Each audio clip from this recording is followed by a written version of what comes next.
नमस्कार, मैं प्रवीण चंद्रा कानपुर से। आज हम बात करने वाले हैं जिसने की शर्म उसके फूटे कर्म। शर्म का कितना बड़ा महत्व है अपने जीवन में, आज हम लोग इसको समझने का प्रयास करेंगे। आपको क्या लगता है शर्म का महत्व है? बिल्कुल शर्म का महत्व है, हर चीज में शर्म का महत्व है। लेकिन जब हम शर्म करते रहेंगे तो इस तरह का जो काम है जिसमें कि फील्ड जॉब है वो काम आप नहीं कर पाएंगे। आज हम लोग बेसिकली उसी पर चर्चा करने वाले हैं। डायरेक्ट सेलिंग में शर्म का कितना बड़ा महत्व है। आप सोचिए कि आप एक ट्रेन से जा रहे हैं और उस ट्रेन में एक जूता सीने वाला मोची है, पॉलिश करता है, और वो आपसे कहता है कि भाई पॉलिश करा लीजिए, पॉलिश करा लीजिए। ट्रेन में जितने भी लोग हैं, 100-150 जितने भी लोग उस बोगी में हैं, सब उसको देख रहे हैं जब वो पॉलिश कर रहा है। क्या वो शर्माएगा? अगर शर्माएगा तो भूखे मरेगा या नहीं मरेगा? उसको खाने को कौन देगा? कोई भी नहीं। अगर आप शर्म करते रहेंगे तो आपकी स्थिति दयनीय होने वाली है। लेकिन अगर शर्म को छोड़ेंगे तो हम किसी भी मुकाम तक पहुंच सकते हैं। अगर एक व्यक्ति जो बाजार में सब्जी बेच रहा है उसको शर्म नहीं है क्योंकि उसे पेट पालना है, एक हॉकर चिल्ला चिल्ला के सामान बेच रहा है उसे शर्म नहीं है क्योंकि वो अपना काम कर रहा है, एक पंडित जी चिल्ला चिल्ला के अपना मंत्र उच्चारण कर रहे हैं, भगवत कथा कह रहे हैं, उन्हें शर्म नहीं है, उन्हें शर्म नहीं है, वो चिल्ला चिल्ला के कह रहे हैं। लेकिन हम आप शर्मा रहे हैं। क्यों शर्मा रहे हैं? क्यों शर्मा रहे हैं? अगर आप शर्म को पाल के बैठेंगे तो डायरेक्ट सेलिंग बिजनेस को छोड़ ही दीजिए, ज्यादा बेहतर है। छोड़ ही दीजिए क्योंकि ये फिर आपके पास का है भी नहीं। आप नहीं कर पाएंगे इस काम को। इस काम को करने के लिए आपको टू द पॉइंट लोगों से चर्चा करनी होगी। ट्रेन में जाते हुए अपने को पैसेंजर को आपको प्रोडक्ट दिखाना पड़ेगा, प्लान दिखाना पड़ेगा, क्योंकि वो भी आपका एक प्रोस्पेक्ट है। आप जिसके साथ बैठ रहे हैं वो आपका प्रोस्पेक्ट है। कई बार ऐसा होता है कि हम लोग आईएमसी की टी शर्ट पहन के यात्रा करते हैं और जब यात्रा कर रहे होते हैं उस समय कोई ना कोई टोक देता है कि ये कौन सी टी शर्ट है, या कई बार लोग जान रहे होते हैं आईएमसी को, श्री तुलसी को ऑलरेडी लोग जान रहे होते हैं तो तुरंत पूछ देंगे कि अरे सर आप आईएमसी में काम करते हैं क्या, तो इसका क्या कैसे है हमें जरा बताइए। हमें मेरे मोहल्ले में किसी ने हमने देखा है लेकिन किसी ने बताया नहीं आज तक। अब आप वहां पे शर्मा रहे हैं, तो शर्माने से ये व्यापार नहीं होने वाला। आपको सबसे पहले शर्म को खत्म करना पड़ेगा। मुझे याद है हम लोग झारखंड गए हुए थे, देवघर होटल छोड़ा हमने करीब 2 बजे में और स्टेशन पहुंचे और वहां ट्रेन 5 घंटे लेट थी। 7 बजे में वो ट्रेन आने वाली थी, वहीं से बल्कि चलने वाली थी। हम लोग जा रहे थे गुवाहाटी में हमारी मीटिंग थी, हम लोग वहां जा रहे थे। अब वो 5 घंटे 2 बजे से लेकर 7 बजे तक हम लोगों ने सोचा कि क्या करें। एक तरीका होता है प्लेटफॉर्म पे बैठ के समय व्यतीत करना। उस समय कांवड़ का समय था, भयंकर भीड़ थी, तो हम लोगों ने सोचा कि इसका भीड़ का क्या लाभ हम लोग ले सकते हैं। तो हम लोग बाहर में सोचे कि जो प्रोडक्ट अपने पास में है, तुलसी है, पेन अवे ऑयल है, जो इस समय लोगों की जरूरत है गैस्ट्रिक को लेकर, एलो डाइजेस्ट जो भी है, तो हम लोगों ने उसको कैसे आप दिखाएंगे प्लेटफॉर्म पे।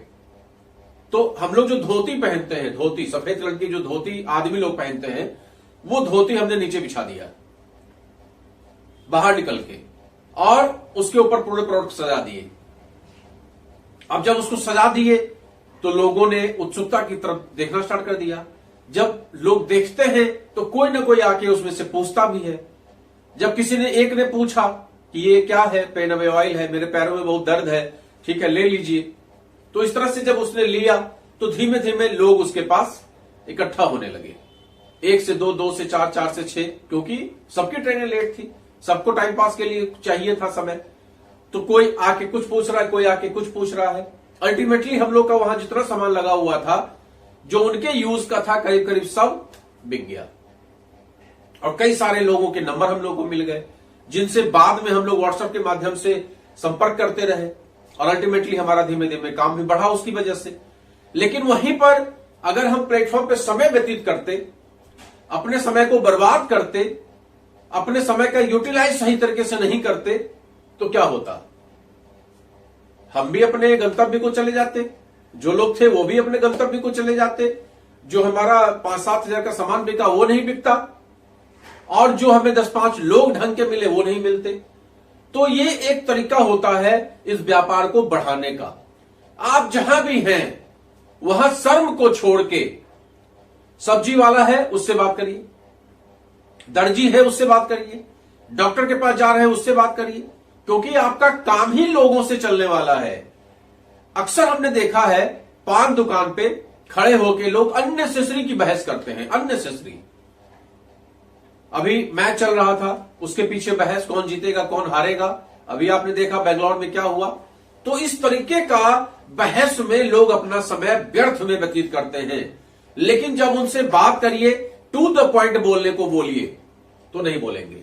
आप उनसे बोलिए कि डायरेक्ट सेलिंग का प्लान सीख लो और इसके बारे में 10 लोगों से चर्चा करो, नहीं करेंगे।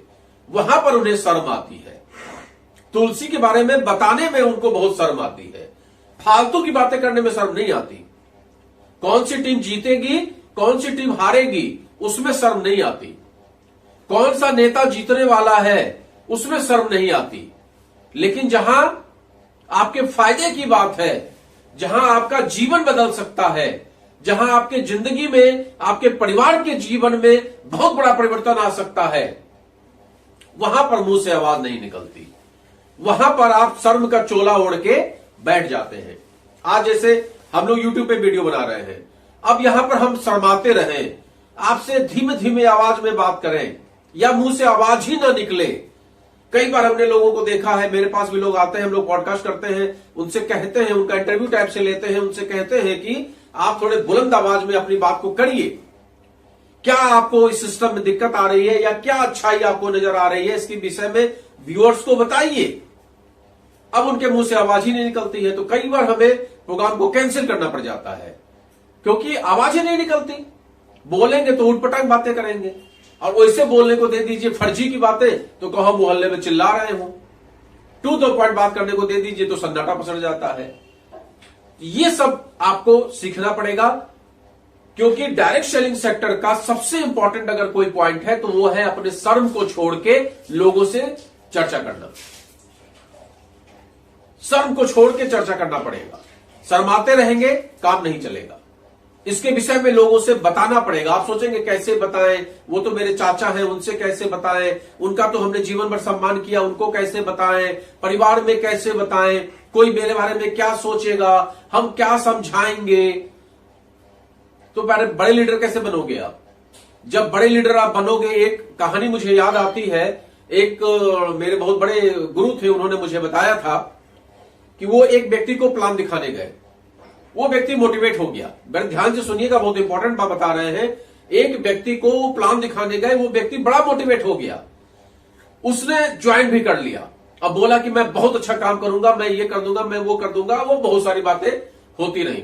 लोग जब ज्वाइन करते हैं तो एक्साइटमेंट में इस तरह की बातें करते हैं कि पूरी दुनिया हिला कर रख दूंगा। सेकेंड डे उस सज्जन का, जो समझाने गए थे, जो लीडर थे, उनका एक प्रोग्राम लगा हुआ था। उन्होंने उस व्यक्ति को, जिसको ज्वाइन कराया, उस व्यक्ति को उस प्रोग्राम में उन्होंने इनवाइट किया। वो व्यक्ति पहुंचा, कुर्सी पे जाके बैठ गया। उसके बाद उसने देखा कि वो जो उनके लीडर थे, जिसने उनको ज्वाइन कराया था, वो लीडर आए। लोगों ने उनका फूल माला से सम्मान किया। स्टेज पे गए और स्टेज पे 1.5 घंटा उन्होंने निरंतर 1.5 घंटा जबरदस्त भाषण दिया। लोगों ने खूब तालियां बजाई, खूब प्रशंसा की। बाद में और भी बहुत सारे एंकर्स आए, लेकिन उस स्पीकर की सबसे ज्यादा तारीफ हुई। उसके बाद वो दोनों लोग, जो लीडर थे वो और जिन्होंने ज्वाइन किया था वो, दोनों लोग घर वापसी कर रहे थे। रास्ते में वो लीडर से बोला बंदा कि भाई साहब, काम तो बहुत अच्छा है, आपका नाम भी बहुत है, इज्जत भी बहुत है, सम्मान भी बहुत है, लेकिन मुझे समझ में आ गया कि मैं इस काम को नहीं कर पाऊंगा। अब वो बेचारे दीक्षित जी अचंभित, बोले अरे ऐसा कैसे? हम तो आपको प्लान दिखाए, आपने मोटिवेट होकर ज्वाइन भी कर लिया, झंडे गाड़ देंगे। आपको हमने सेमिनार में बुलाया, वहां भी आप बड़े मोटिवेट होकर खूब ताली बजा रहे थे। अब आप कह रहे हो नहीं कर पाएंगे। तो वो सज्जन बोले कि भाई साहब, मैं इसलिए नहीं कर पाऊंगा क्योंकि मैं आपके तरीके स्टेज पे चढ़ के भाषण नहीं दे पाऊंगा। बताइए आप, क्या सोच है? एक सोच होती है कि हम स्टेज पे चढ़े, लोग मेरे लिए ताली बजाएं, लोग मुझे फूल माला से लादें, मुझे भी बोलने का अवसर मिले, इसके लिए लोग काम करते हैं। कई सारे लोग हमारी टीम में हैं जो बहुत बड़े बड़े पोस्ट पर हैं, लेकिन उनको कभी अवसर नहीं मिलता माला पहनने का, उनको कभी अवसर नहीं मिलता, कभी सम्मान नहीं मिलता, कभी उनको सुनने वाला कोई नहीं है। लेकिन डायरेक्ट सेलिंग के व्यवसाय में जब वो दहाड़ते हैं तो लोग उनको सुनते हैं, उन्हें यही अच्छा लगता है। जब वो स्टेज पे पहुंचते हैं, 5-10 लोग उनको माला पहनाते हैं, लोग तालियां बजाते हैं, यही उनको अच्छा लगता है। लेकिन वहां क्या हुआ? उल्टी गंगा बह गई। दीक्षित जी ने सोचा था कि ये व्यक्ति मोटिवेट होगा और उल्टा वो व्यक्ति उसी बात से डिमोटिवेट हो गया कि आपके तरीके में चिल्ला चिल्ला के बोल नहीं सकता। क्योंकि उसके अंदर क्या था? उसके अंदर थी शर्म। कैसे बोलेंगे, कैसे बताएंगे, कैसे स्टेज पे चढ़ेंगे, मेरे तो हाथ पैर कांपने लगते हैं, मेरे तो मुंह से आवाज नहीं निकलती है। इस तरह की बातें आप सुनेंगे लोगों के बीच में। लेकिन भाई साहब, अगर इस सेक्टर में आपने शर्म को छोड़ दिया, शर्म को आपने बड़े बक्से में बंद करके ताला बंद कर दिया, तो आप यकीन मानिए कि वो स्टेज छोटा पड़ जाएगा। उस स्टेज पे आप दहाड़ेंगे, उस स्टेज पे आप चिल्लाएंगे, डांस करेंगे, आप कुछ भी कर सकते हैं अगर एक चीज को आपने छोड़ दिया जिसका नाम है शर्म। मुझे उम्मीद है कि आपको यह वीडियो पसंद आया होगा और मैं निरंतर यह प्रयास करता हूं कि आपके अंदर से जो डर है, जो शर्म है, जो संकोच है, जो आपके अंदर की कमी है, उसको दूर करने का मैं प्रयास करता हूं। अगर आपको यह वीडियो अच्छा लगा है, आपको मेरा कॉन्सेप्ट अच्छा लगा है और आप चाहते हैं निरंतर इस तरह का वीडियो आपको मिले, तो उसके लिए आप YouTube को सब्सक्राइब कर लीजिए और बेल आइकन को क्लिक करिए, जिससे कि नोटिफिकेशन आपको बार बार मिलता रहे और जब भी मेरा वीडियो अपलोड हो तो नोटिफिकेशन आप तक पहुंच जाए। फेसबुक पे अगर आप देख रहे हैं तो फॉलो जरूर कर लीजिए और लाइक कमेंट करना मत भूलिए, जिससे कि आपको बराबर मेरे वीडियोस मिलते रहे। मैं केवल डायरेक्ट सेलिंग के विषय में फालतू की बातें नहीं करता, डायरेक्ट सेलिंग के विषय में एक एक पॉइंट पर आप लोगों को एम्फेसाइज करने का प्रयास करता हूं, समझाने का प्रयास करता हूं, विस्तृत विवरण देने का प्रयास करता हूं कि आप लोग इस सेक्टर में आके कैसे कामयाब हो सकते हैं, आपका कॉन्फिडेंस कैसे बढ़ेगा, कैसे आप लोगों से चर्चा कर सकते हैं, कैसे हम लिस्ट बनाएं, कैसे ड्रीम बनाएं, कैसे फॉलो अप करें। ये सब मेरा टॉपिक है और मुझे अच्छा लगता है कि आप लोग इसको लाइक भी करते हैं। नमस्कार, धन्यवाद, बहुत बहुत धन्यवाद।